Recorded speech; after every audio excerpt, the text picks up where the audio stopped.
наврӯз як муҳоҷири корӣ дар русия пас аз талошҳои ба такрор маълум кардааст ки номаш дар рӯйхати 120 000 нафари афроди таҳти назорати мақомоти русия набудааст.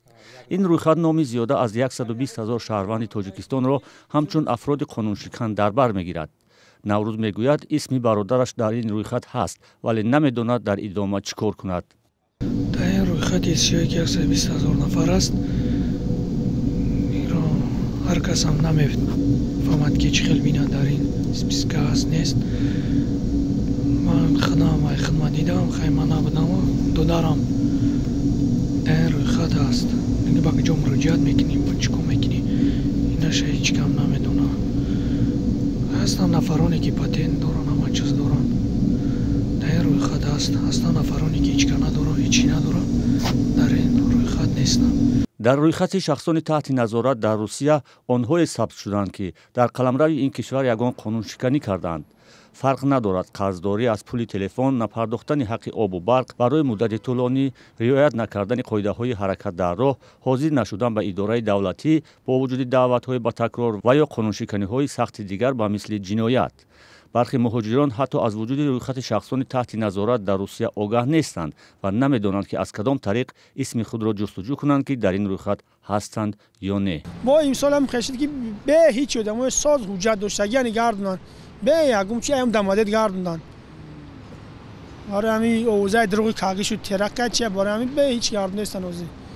одамое ки ягум моҳ сол бедаҳкӣ гаштагӣ нестанд, ҳамаро гардонестанд ҳозир. Сайд не доктор месанҷи мерем. Сайд.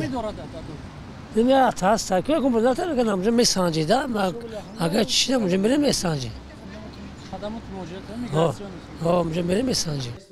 вазорати меҳнат дар сомонаи худ ва шабакаи телеграмаш як гӯшаи таъсис додааст ки дар он муҳоҷирон метавонанд бо ворид кардани санаи таваллуд метавонанд пайдо кунанд ки исмашон дар рӯйхати шахсони таҳти назорат дар русия ҳастанд ё не.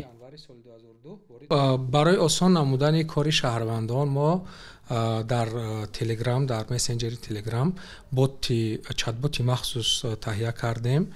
пайванде ки дар зери ҳамин навор аст онро мекушоянд, ба таври автоматӣ ҳамун саҳифаи чатбот дар телеграм кушода мешавад. тугмаи начат ҳаст, дар он пахш мекунанд.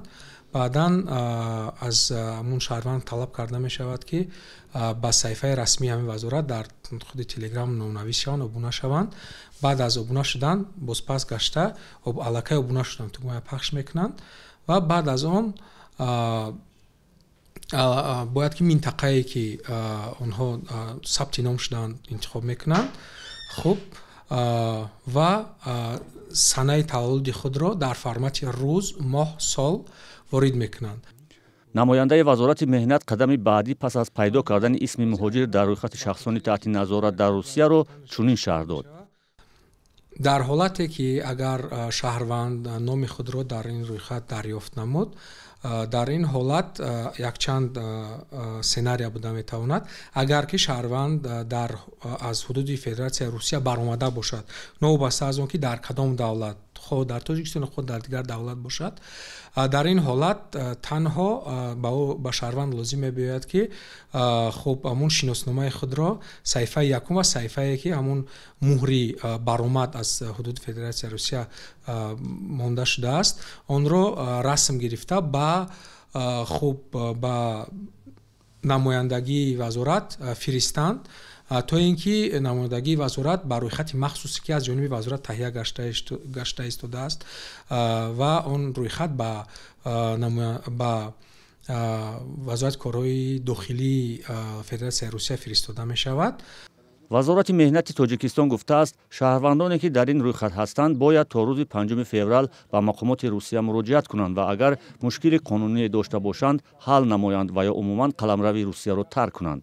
яъне баъди 5 феврал ҳамаи ин мардум якбора ба феҳристи онҳое ворид мешаванд ки дар сурати афтодан ба дасти маъмурони пулис бе ягон суолу ҷавоб ба тоҷикистон ихроҷ карда мешаванд. исми беш аз 120 000 муҳоҷири тоҷик дар ҳоле шомили чунин рӯйхат гардидааст ки вазъи корҷиёни тоҷик пас аз ҳамлаи маргбор ба толори консертии крокус сити ҳол дар Москав бадтар шудааст. дар моҳҳои ахир нигарониҳо аз ихроҷи муҳоҷирон аз русия бештар садо медиҳад ва бозгашту ихроҷи онҳо метавонад ба вазъи зиндагии хонаводаҳояшон таъсири